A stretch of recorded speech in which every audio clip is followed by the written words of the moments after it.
tidak akan menemui kendala memasangkan Pak Andika Perkasa dengan Pak Ganjar Pranowo. Pak Ganjar Pranowo berpasangan dengan Pak Andika Perkasa. Hebat itu. Ya, hanya kata Mbak Puan lah. Apakah Pak Andika sudah masuk PDIP atau belum? Lah ini.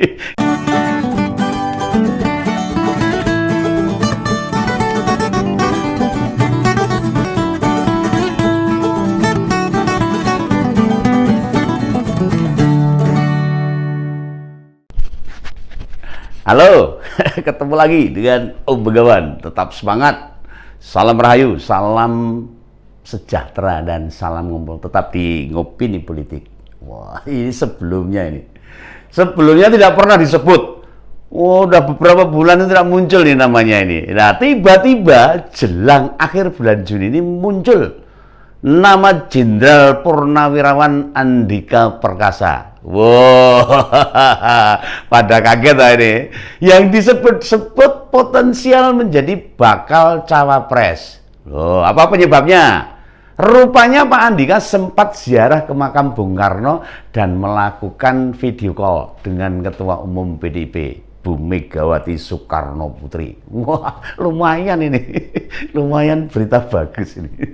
Nah, ada penyegaran bulan ini. Ya, bulan ini baru-baru ini ada penyegaran berita. Bisa disimak ini. Memang diakui atau tidak, Indonesia itu banyak kok tokoh mumpuni. Banyak yang layak jadi pemimpin itu banyak sekali ini. Siapa yang tidak kenal dengan beliau? Seorang jenderal purnawirawan juga ini. Meski sudah pensiun namun masih gagah. Badannya tegap, wow, dan terlihat masih muda, ganteng lagi. Om Begawan kalah gantengnya. Masih berusia 59, sama dengan Om Begawan. Badannya tetap kekar. Menantu Pak A.M. Hendro Priyono, tokoh TNI zaman Orde Baru dan militer di bawah Pak Andika Perkasa itu banyak berubah waktu dia memimpin di TNI itu. Waktu jadi Kepala Staf Angkatan Darat, itu menghapus syarat tes keperawanan bagi calon prajurit TNI dari perempuan. Oh, karena tidak ada korelasinya tuh. Lagian orang kehilangan keperawanan kan bukan hanya disebabkan hubungan badan, ya, bisa karena kecelakaan olahraga dan sebagainya, ya, bisa karena jatuh, serta banyak penyebab lainnya. Juga sempat viral loh waktu Jenderal Andika memimpin rapat lewat Zoom. Itu memarahi salah satu bawahnya yang terlihat memainkan HP, tidak menyimak paparan Panglima. Dimarahi betul itu. Nah, sejak jadi Kepala Staf Angkatan Darat dan menjadi Panglima TNI, YouTube kedua institusi ini berjalan aktif. Masyarakat jadi bisa melihat perkembangan TNI dengan baik.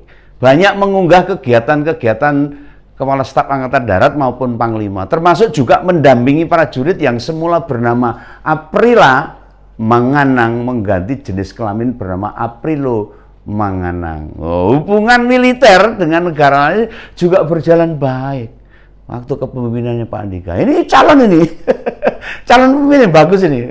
Om Begawan setuju. Kita bisa lihat, mulai dari militer Australia, Amerika, kurang apa lagi, hingga Eropa loh itu terlihat menyegani ayah tiga anak ini. Kita mudah melihat dan mengamati beliau punya kehidupan yang harmonis dengan keluarganya. Kemana-mana istrinya selalu mendampingi.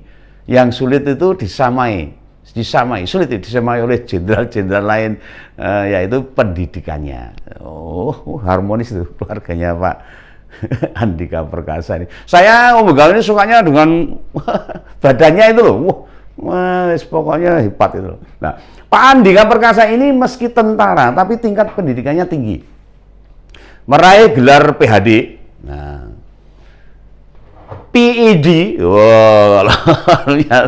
di George Washington University. Itu gelar S3 atau doktor. Tidak main-main itu. S2-nya sempat menempuh di 3 universitas di Amerika juga. Makanya beliau punya gelar Jenderal Purnawirawan Andika, Jenderal Purnawirawan Andika Perkasa, SE, MA, MSc, MPhil, dan PhD. Jangankan prajurit TNI, Kita yang orang awam saja sekolah ngono-ngono ragu kuat.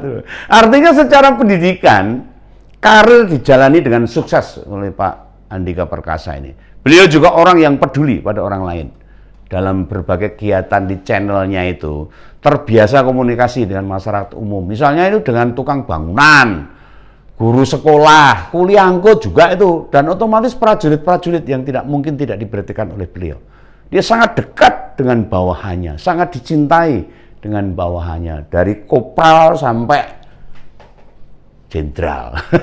Dalam sebuah wawancara di media itu, Pak Andika mengaku jika diajak bertarung di Pilpres mengaku siap. Oh ya bagus, TNI jenderal nggak siap ya. Oh, nggak boleh. Siap Pak Andika, siap. Mau begitu. Tapi beliau tidak mau pakai basa-basi. Beliau mau apa adanya.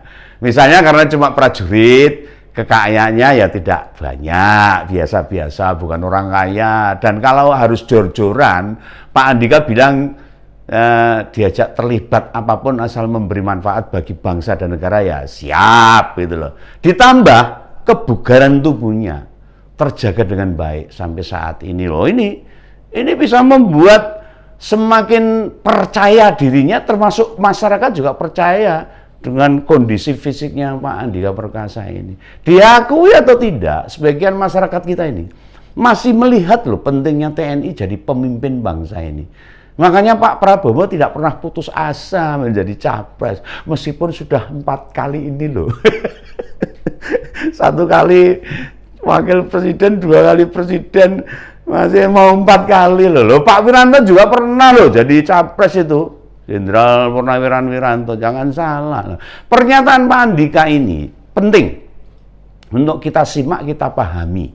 Karena kebetulan belum lama ini senior di TNI, Pak Gatot Nurmantio juga sudah melakukan orasi ilmiah. Bedanya kalau Pak Gatot punya elemen bernama KAMI, yang kepanjangannya Koalisi Aksi Menyelamatkan Indonesia. Dia di sana bersama tokoh-tokoh politik lain seperti Pak Din Samsudin, Sri Bintang Pamungkas, dan Rocky Gerung. Ada Pak Amin Rais dan lainnya. Bedanya Pak Gatot ini suka berkawan dengan orang-orang yang membenci Presiden Jokowi. Salahnya di sini. Kalau Pak Andika kan tidak. Dia tetap mencintai negara ini, termasuk mencintai Pak Jokowi. Tetap menghormati Presiden meskipun sudah purnawirawan. Tidak banyak bicara politik. Apalagi mengkritik-kritik pemerintah. Oh enggak, pemerintah yang dia bela dikritik, wagu itu loh. Bagi Pak Andika, jika memang diajak terjun di politik, semua harus dibicarakan di depan.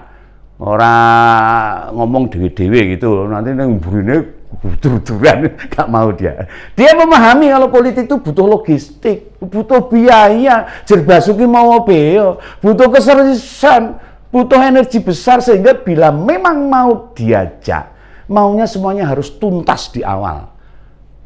Ya itu benar itu. Cara berpikir TNI itu bagus. Tidak ada permintaan-permintaan susulan setelah kesepakatan dicapai. Tidak seperti koalisi perubahan, gonta-ganti, susah-susul. Jawaban ini memang ada plus minusnya loh. Karena kadang situasi politik bisa tiba-tiba berubah. Politik biasa no, berubah labil. Yang jelas, suami dari Bu Diah ini sempat jadi idola ibu-ibu waktu di pernikahan Mas Kaisang kemarin itu.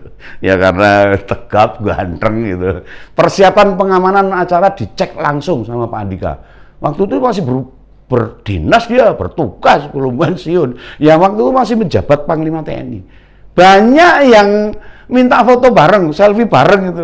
Dan beliau dengan sabar menuruti permintaan banyak masyarakat, banyak orang.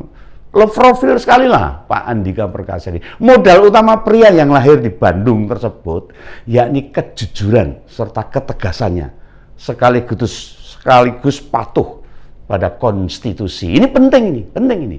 Kalau patuh pada konstitusi penting. Supaya masyarakat kita tahu, jika negara ini ingin maju, maka apa saja yang sudah disepakati ya jadi konsekuensi bersama. Baik pejabat, masyarakat, dan seluruh tataran bangsa dan negara ini harus bersama-sama. Maju bersama. dengan kepribadian yang terbuka, tidak akan menemui kendala memasangkan Pak Andika Perkasa dengan Pak Ganjar Pranowo. Pak Ganjar Pranowo berpasangan dengan Pak Andika Perkasa. Hebat itu. Ya, hanya kata Mbak Puan lah. Apakah Pak Andika sudah masuk PDIP atau belum? Lah ini kelihatannya ini sinyal peluang ini untuk Pak Andika cawe-cawe di 2024 ini. Pesan saya aja, Pak Andika, segera daftar ke PDIP, punya KTA itu. Iya, ini bukan hanya di posisi bakal cawapres, namun juga masuk daftar di ketua tim pemenangan Pak Ganjar. Loh, hebat loh. Pergerakan PDIP ini memang menunjukkan kualitas partai yang modern. Iya, betul ini. Tidak hanya fokus di kopras capres saja, orang mau capres direbuk itu bukan aja, tetapi juga mempersiapkan hal-hal yang lain. Kita juga tidak menemukan PDIP menyerang parpol atau koalisi lain.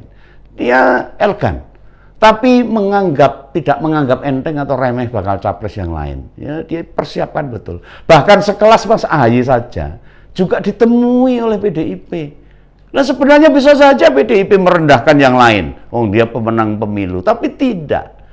Itu tidak pernah dilakukan. Apalagi PDIP selama 2 kali pemilu dan 2 kali pilpres mampu menang terus dengan telak. Target mereka menciptakan hat-trick atau 3 kali kemenangan berturut-turut.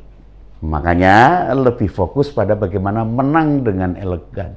Bukan kemudian membuat manuver yang merendahkan pesaingnya. Oh, tidak. Hal-hal semacam ini memang sulit kita temukan di koalisi oposisi. Mereka fokusnya melemahkan lawan politiknya, menyerang, menjelek-jelekan pemerintah. Namun mereka lupa satu hal.